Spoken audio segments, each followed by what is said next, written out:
The only marriage proceedings mentioned in the Quran are that of Musa alayhi salam. Like from 0 to 100, like finding a girl and getting married to a girl.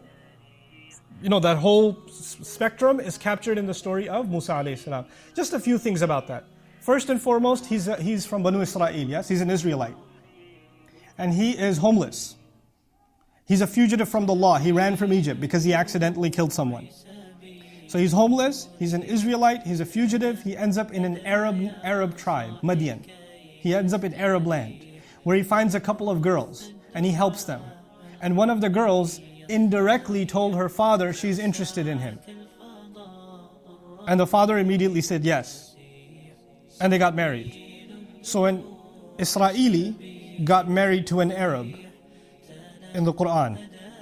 And the one from Israel was also homeless and a fugitive from the law.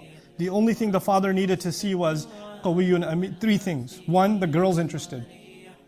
That was number one. She liked him. Number two, he's strong. He's got good character, good qualities in him. He can do a job. He can make money. He can defend my family. And then he's trustworthy. He had plenty of opportunity to do the wrong thing. He did no such thing. He carried himself with dignity. When you have these three qualities, ethnicity didn't matter. Financial status didn't matter. None of that mattered. None of that mattered.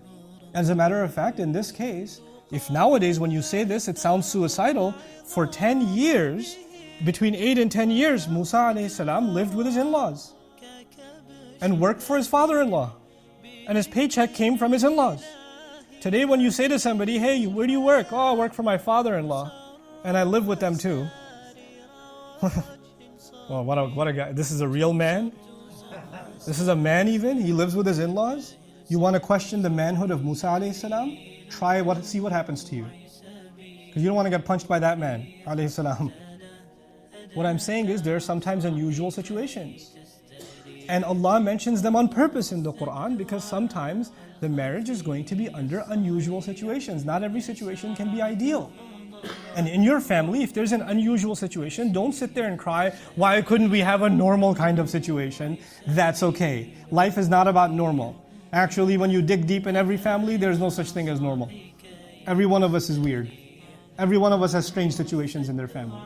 So we have to adapt, and we have to be flexible, and we have to be merciful to our coming generation, allowing them to get married in a healthy way, and having that open conversation with our sons and with our daughters.